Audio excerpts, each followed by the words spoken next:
Assalamualaikum warahmatullahi wabarakatuh. Selamat datang diucapkan kepada rakan-rakan, tuan-tuan, puan-puan di sementara kita dalam masa 10-5 minit. InsyaAllah kita akan mulakan kita punya speaker corner yang mana akan membawakan tajuk mengenai sabar kunci kejayaan. Jadi dalam masa beberapa minit ini bolehlah tuan-tuan dan puan-puan untuk mengajak kawan-kawan ataupun ahli keluarga ke, kan, makcik-makcik, pakcik-pakcik ke yang tengah kekeliruan, tak ada aktiviti sekarang ni, bolehlah ajak untuk beramai-ramai kita mendengarkan apakah yang dimaksudkan dengan sabar ini dengan kaitannya merupakan kunci kejayaan.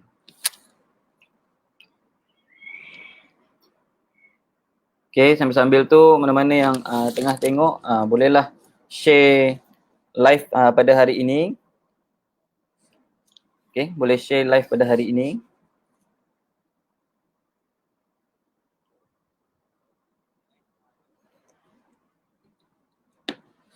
Okay, yang saya boleh nampak ada 5 orang mata memandang sekarang ni, speaker corner kita di laman rasmi Jabatan Hal Ehwal Pelajar UMS. Okay, mungkin pada hari ni bukanlah saya nak berjual bundle kan, nak beat ke, main beat bundle ke, tapi sebenarnya hari ni saya nak berkongsikan sedikit mengenai maksud sabar kunci kejayaan. Jadi kalau boleh ada 7 mata memandang ini, kita ajak lagi kawan-kawan kita, ajak lagi ahli keluarga kita kan, ajak lagi pakcik-pakcik kita, makcik-makcik kita. Kalau boleh share kan link live group, link live speaker corner pada hari ini ni, pada pagi ini ni, kita link, kita share ke dalam grup WhatsApp family ke, WhatsApp grup WhatsApp kos dan sebagainya. Okay, insyaAllah kita akan mulakan lah.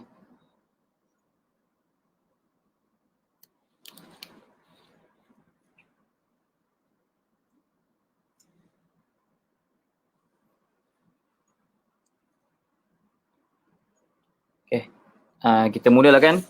Okay, bismillahirrahmanirrahim. Assalamualaikum warahmatullahi wabarakatuh dan salam sejahtera diucapkan kepada para pendengar, tuan-tuan dan puan-puan, rakan-rakan seperjuangan di Universiti Malaysia Sabah, sama ada yang berada di kolej kediaman sekarang dan juga di rumah masing-masing lah. Jadi tujuan saya ada di speaker corner pada hari ini ingin saya berkongsikan mengenai tajuk sabar kunci kejayaan. Kalau dalam Englishnya passion key to success kan, kunci kejayaan. Jadi apakah yang dimaksudkan dengan sabar? Tapi sebelum kita pergi lebih lanjut, sukacita ingin saya memperkenalkan diri saya lah kan. Orang cakap kalau tak kenal maka tak cinta kan, tapi kalau tak kenal maka kita berkenalan. Jadi nama yang diberi, nama saya Anas bin Sarip, merupakan pelajar tahun 3 dalam kos Ijazah Sarjana Muda Pendarasan Islam, yang mana kos ni merupakan Fakulti Sains Sosial dan Kemanusiaan dan sekarang memegang jawatan sebagai pengurusi Persatuan Bilik Islam Nasional UMS dan juga merupakan sebahagian daripada pelajar pendarasan Islam lah. Okay. So saya lebih suka bercakap mengenai sabar ini kerana kalau kita melihat situasi mahasiswa UMS yang berada dalam dalam kolej kediaman UMS, yang mana Kolej Tun Mustafa, Kolej Tun Fuad dan Kolej Kediaman Excellent, Kolej Star, yang mana PKPD telah dilaksanakan PKPD kan. Jadi sukanya saya nak mengajak rakan-rakan mahasiswa seperjuangan untuk kita bersama-sama lah bersabar dalam menghadapi segala ujian dan cabaran yang kita telah lalui sekarang. Jadi apakah yang dimaksudkan dengan sabar? Sabar ini membawa erti menahan atau meninggalkan. Menurut Kamus Pelajar edisi kedua, sabar ialah tidak lekas marah, maksudnya tidak cepat marah atau putus asa, kuat menghadapi sesuatu kesakitan dan tidak tergopoh-gopoh dalam melakukan sesuatu. Jadi sifat sabar ini, bila kita hadirnya sifat sabar ini, bila kita bersabar dalam satu perkara, contoh masa kita tengah marah kan, kita tengah marah, kita cuba bersabar. Sebab bila seorang yang hilang kesabaran, maksudnya bila dia tengah marah, dia hilang kesabarannya, kadang-kadang akal tidak dapat berfikir, maksudnya dia tidak dapat berfikir dalam melakukan sesuatu. Itulah terjadi kadang-kadang, kalau kita tengok situasi bila berlakunya kemalangan kereta kan di tengah jalan raya, bila salah seorang driver ataupun salah seorang pemandu hilang kesabaran dia ketika tu, itulah berlakunya pecahkan cermin depan, cermin tepi, menggunakan helmet dan sebagainya kan, menggunakan kayu dan sebagainya. Itu akibat daripada bila kita tidak sabar dalam sesuatu perkara. Yang mana sifat sabar ini, hadirnya sifat sabar ini akan membuatkan kita rasa tenang. Hati kita rasa tenteram kan, dan lapang hati. Kan? Bila kita sabar, kita dapat berfikir dengan logik, maksudnya dapat berfikir dengan waras. Tapi bila kita hilang sabar, kan? Bila kita hilang sabar, kita tidak akan dapat berfikir dengan waras, dengan baik. Jadi sabar ini juga merupakan satu sifat terpuji yang harus dimiliki oleh setiap orang yang beriman kepada Allah Subhanahu Wa Taala. Kan? Kalau tidak semestinya kepada orang Muslim, tapi kepada orang-orang yang non-Muslim juga digalakkan untuk juga bersabar kan. Kerana sabar ini merupakan salah satu sifat ataupun sikap yang sangat mulia lah dalam kalangan mana-mana agama pun kan. Yang mana saya nak suka saya kongsikan, yang mana dalam Islam ini ada 3 jenis kesabaran. Yang pertama, sabar dalam ketaatan. Yang kedua, sabar dalam menghadapi musibah, dan sabar dalam menjauhi maksiat ataupun perkara-perkara yang keji, perkara-perkara yang dilarang oleh Allah Subhanahu Wa Taala. Kan? Apabila kita melaksanakan perintah Allah Subhanahu Wa Taala. Contoh kalau orang Islam pada sekarang ni, pada bulan Ramadan ini, diperintahkan untuk berpuasa kan. Berpuasa, menahan lapar kan, menahan dahaga, haus kan, menahan nafsu-nafsu kita nak buat satu macam benda-benda yang menyia-nyiakan kan, mensia-siakan. Jadi mungkin ni adalah salah satu bentuk sabar kita dalam ketaatan, dalam kita melaksanakan perintah Allah ataupun perintah Tuhan kita kan. Dalam agama-agama lain juga ada beberapa perintah Tuhan mereka untuk mengorbankan sesuatu kan. Kadang-kadang inilah pentingnya sabar kan. Ini salah satu sabar dalam ketaatan. Yang kedua, sabar sebelum melakukan ketaatan ini adalah dengan memperbetulkan niat kita. Sabar ketika mengerjakan ketaatan ini supaya kita tidak lalai. Dan sabar selepas beramal iaitu tidak melihat diri sendiri dengan pandangan ujub. Maksudnya di sini, apabila kita sabar, kita perbetulkan niat kita tu, maksudnya ikhlas. Sabar ini seringkali dikaitkan dengan ikhlas. Jadi kalau dalam kita melakukan satu perkara, kalau kita dalam melakukan satu ibadah, kalau bagi orang Islam, kita kehendaki untuk memperbetulkan niat kita yang pertama kan. Dan yang kedua, sabar dalam menghadapi ujian. Kalau kita lihat fasa kita sekarang ni, pandemik COVID-19 ini, musim-musim orang cakap pelaksanaan PKP kan, pelaksanaan PKPP, pelaksanaan PKPB kan. Dekat raya kita dilaksanakan PKPB semula kan. Ini adalah salah satu ujian sebenarnya, adalah satu kita punya cabaran lah, benda yang kita perlu lalui. Sebab ni adalah semuanya adalah perintah pemimpin kita ataupun telah dilaksanakan oleh para pemerintah ataupun para pemimpin kita. Jadi apa yang kita perlu buat di sini adalah kita didik diri kita dalam bulan puasa ini kan, dalam bulan Ramadan kan, Syahrul Ramadan ini kita digalakkan untuk bersabar. Didiklah diri kita ini dengan bersabar, dengan penuh kesabaran. Orang cakap kalau boleh sabar dengan tahap yang paling tinggi lah kan, sabar yang tahap paling tinggi kan. Saya pun kadang-kadang pernah juga hilang sabar kan, cakap kenapa kena begini kan. Tapi bila saya fikir semula kan, bila kita kena fikir semula, kita lihatlah mesti ada di setiap perkara yang berlaku itu pasti ada hikmahnya, pasti ada kebaikannya kan. Jadi insyaAllah dalam kita menempuhi fasa-fasa pandemik COVID-19 ini, jadi saya ajak kepada para pendengar, kepada rakan-rakan, kepada tuan-tuan dan puan-puan untuk didiklah diri kita ini dengan penuh kesabaran kan. Sebab sabar ini adalah salah satu kunci kejayaan kan. Mungkin disebabkan kita hilang sabar, COVID-19 ini ataupun pandemik COVID-19 ini tak hilang-hilang kan. Mungkin disebabkan kita hilang sabar. Tapi cuba kalau kita ni cuba lagi didik diri kita dengan penuh kesabaran, insya-Allah COVID itu mungkin akan hilang lah. Okay. Dan seterusnya, kesabaran yang ketiga, kesabaran yang kita perlu contohi adalah kita menteladani kesabaran kisah sirah Rasulullah SAW yang digelar Ulul Azmi. Yang mana baginda mempunyai tingkat kesabaran yang tinggi dalam menyebarkan dakwah kan. Dalam menghadapi ujian, cabaran dan dugaan kan. Memang sangat penuh kesabaran, mempunyai kesabaran yang sangat tinggi. Jadi sifat sabar ini dianggap sifat mahmudah. Maksudnya sifat yang boleh mendorong diri kita adalah lebih baik bagi orang yang bersabar kan.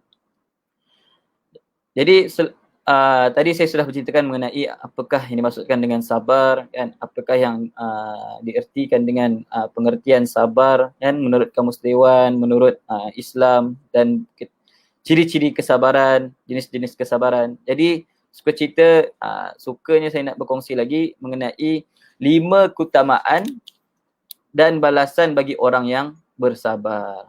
Maksudnya di sini apabila kita telah bersabar, pasti ada kelebihannya. Yang pertama, kita akan mendapatkan kesudahan yang baik. Maksudnya ending story tu yang cantik-cantik lah. Tak adalah ending story hero mati kan. Mesti ending story kalau cerita-cerita romantik dan sebagainya, mesti hero hidup kan. Jadi apabila kita penuh kesabaran, kita akan mendapatkan kesudahan yang baik. Maksudnya ending yang baik. Yang mana apabila kita sabar dalam sesuatu perkara, kita dapat berfikir dengan waras. Kita dapat berfikir dengan tenang. Jadi apabila kita dapat berfikir dengan tenang, dalam keadaan yang tenang, kita dapat berfikir dalam keadaan yang waras, kita dapat membuat suatu keputusan itu dengan baik. Kan? Yang mana dalam janji mendapatkan kesudahan baik ini Allah telah terdapat dalam surah Hud ayat 49 dan A'raf ayat 22. Yang mana maksud dia, dan orang-orang yang sabar kerana mencari Tuhanmu, mencari keridaan Tuhannya, mendirikan solat dan menafkahkan sebahagian rezeki yang kami berikan kepada mereka, sama ada secara sembunyi atau terang-terangan, serta menolak kejahatan dengan kebaikan. Orang-orang itulah yang mendapat tempat kesudahan yang baik kan. Kalau kita tengok sini, kesudahan yang baik itu adalah syurga. Dah nampak? Maksudnya ending story dia, kita akan dapat satu yang baik kan. Dan yang kedua, apakah kelebihan orang yang bersabar? Apakah balasan untuk orang yang telah bersabar? Apakah balasan untuk orang yang sering sentiasa tenang ni? Setiap kali dia hadapi musibah ataupun ujian, dia sabar kan. Apabila dia melakukan satu ketaatan, dia sabar. Jadi yang kedua, kelebihan orang yang bersabar adalah keberuntungan. Maksudnya untung dalam satu perkara. Yang mana dalam surah Al-Imran Allah berfirman, hai orang-orang yang beriman, bersabarlah kamu dan kuatkanlah kesabaranmu dan tetaplah bersiap siaga di perbatasan negerimu dan bertakwalah kepada Allah Subhanahu Wa Taala supaya kamu beruntung. Jadi di sebalik kesabaran kita tadi tu, di sebalik kesabaran kita ni dalam menempuhi tempoh PKPD, tempoh fasa PKPP, PKPB dan sebagainya, insya-Allah pasti ada keberuntungan yang kita akan dapat. Pasti ada kesudahan yang baik kita akan dapat. Okey, yakinlah. Jadi dalam bulan puasa ni, dalam bulan Ramadan ini, cubalah kita banyakkan berdoalah, sebab dalam bulan Ramadan ini adalah mana Allah tu membuka seluas-luasnya pintu syurga kan, yang mana Allah mendengar kita punya doa-doa ni. Cuma inilah, usahalah doa, banyakkan doa dan tawakal, insya-Allah. Dan yang ketiga, kelebihan orang yang bersabar adalah disukai oleh Allah kan, disukai oleh Tuhannya.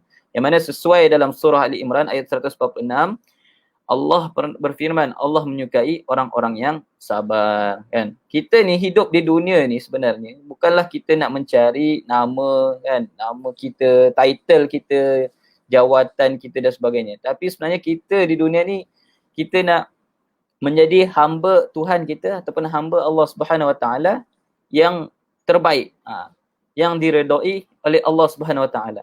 Tapi kalau kita buat sesuatu itu untuk mendapatkan nama kita, sebenarnya akan timbul rasa riak dan ujub ataupun rasa takjub. Jadi di sini adalah tujuan kita diciptakan ni adalah untuk mendapatkan, sebenarnya kita kena cari keridhaan Allah. Dalam semua perkara yang kita lakukan, kita fikirkan semuanya kita lakukan kerana Allah Subhanahu Wa Taala, kerana Tuhan kita. Okay? Dan yang keempat, kelebihan orang yang bersabar ini diberikan petunjuk. Kan? Allah ni memberikan kabar gembira, petunjuk, berkat dan rahmatnya kepada orang-orang yang sabar. Yang mana dalam surah Al-Baqarah ayat 155 hingga 157, bolehlah buka tafsir, tengok maksudnya. Dan berikanlah berita gembira kepada orang-orang yang sabar. Iaitu orang-orang yang apabila ditimpa musibah, mereka mengucapkan inna lillahi wa inna ilaihi raji'un. Mereka itulah yang mendapat keberkatan yang sempurna.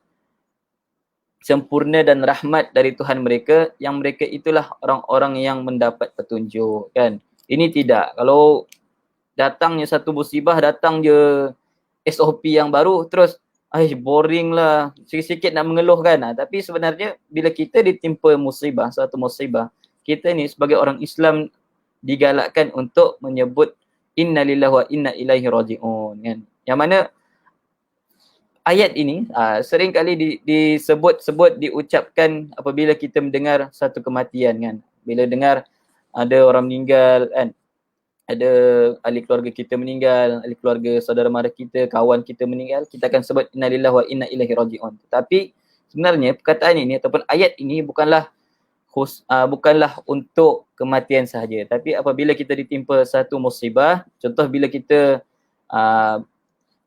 berlakunya kemalangan dan sebagainya, seeloknya kita ini menyebutkan inna lillahi wa inna ilaihi raji'un. Jadi kelebihan terakhir, kelebihan yang kelima bagi orang yang bersabar ini, maksudnya ialah, saya tajuk pun sabar kunci kejayaan, kan. Sabar kunci kejayaan. Yang mana yang kelima, martabat yang tinggi di syurga adalah kelebihan bagi orang-orang yang bersabar. Ini adalah kelebihan yang kelima. Maksudnya kelebihan yang paling teratas lah. Yang mana orang yang bersabar ini, dia akan mendapatkan martabatnya yang tinggi di syurga, kan. Kenapa kita nak hidup, kan? Kenapa kita nak dapatkan keredaan Allah, kan? Kenapa kita nak melaksanakan perintah Allah? Kenapa kita nak meninggalkan segala larangan-larangannya, kan? Sebab kita sebenarnya nak mendapatkan martabat yang tertinggi, iaitu syurga. Yang mana di akhirat Allah menjanjikan martabat yang tinggi bagi setiap orang yang menjalani kehidupan di dunia dengan sabar. Jadi kadang-kadang bila kita didik diri kita dengan bersabar, kita dalam setiap perkara lah, kita pasti dapat bersabar. Maksudnya akan jadi baik je. Maksudnya akan dapat, contoh macam kalau tengah makan pun, tengah makan dan sebagainya. Contohlah berbuka puasa, kan. Kalau sekarang ni, orang cakap fasa tidak ada bazar Ramadan, kan. Jadi ramai orang mengeluh, kan. Ramai tak dapatlah nak beli kek yang saya nak, kan. Tak dapat nak beli kuih-kuih, macam-macam lah dan sebagainya. Tapi bila kadang-kadang apa yang saya lihat, kadang-kadang orang membeli makanan di bazar ini banyakkannya membazir. Beli air je sampai 3 jenis, ABC, cendol, kan. Kalau dulu ada air legun-legun dan sebagainya, kan. Lepas tu beli roti john lagi. Roti john tak nak roti john ayam saja, nak beli roti john daging juga, kan. Beli martabak lagi dan sebagainya, beli mi goreng, beli nasi tomato.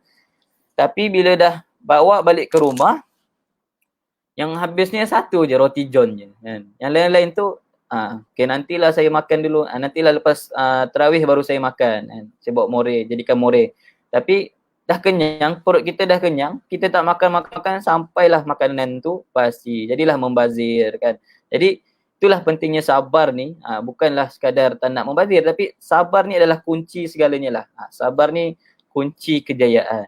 Kenapa kita ni pelajar, walaupun kita gagal dalam beberapa SEM dan sebagainya kan, walaupun kita telah dapat pointer yang teruk dalam beberapa SEM sebelum ni, tapi di sanalah kita nak didik diri kita ini dengan kesabaran. Bila kita bersabar, kita usaha lebih lagi dan insya-Allah pasti akan ada kejayaannya di penghujungnya kan. Sebab saya suka, kadang saya kagum dengan melihat kawan-kawan ataupun mahasiswa-mahasiswa UMS yang OKU, maksudnya orang kurang upaya kan. Saya ada seorang pelajar ni memang saya sangat kagum dan hormatlah, iaitu saudara Ahar bin Tabik, yang mana walaupun dia mempunyai penglihatan yang terhad, tapi dia tidak pernah putus asa, dia sabar dengan keadaan dia itu, dia tidak pernah putus asa dalam melakukan suatu perkara yang dia buat.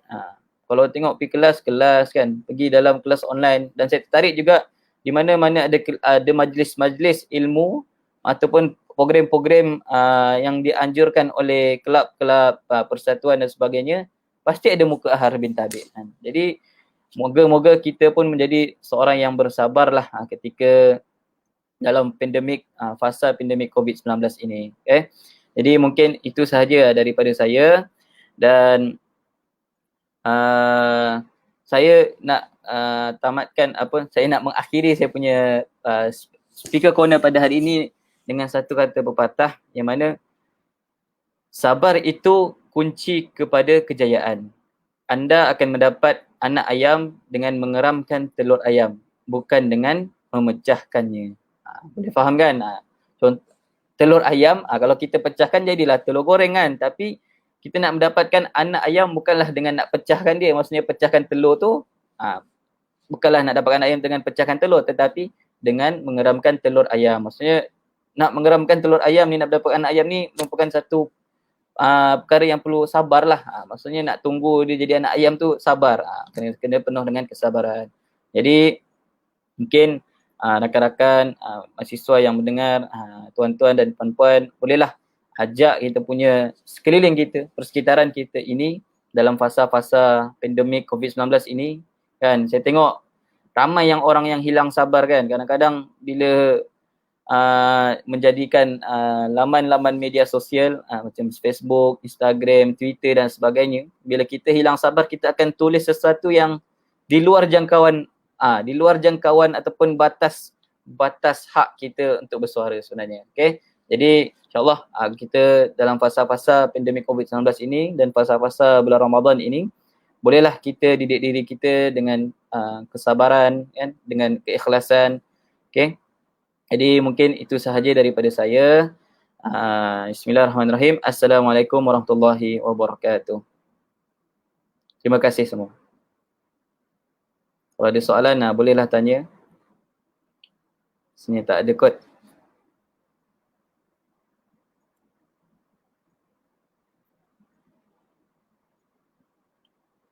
Okey, terima kasih semua.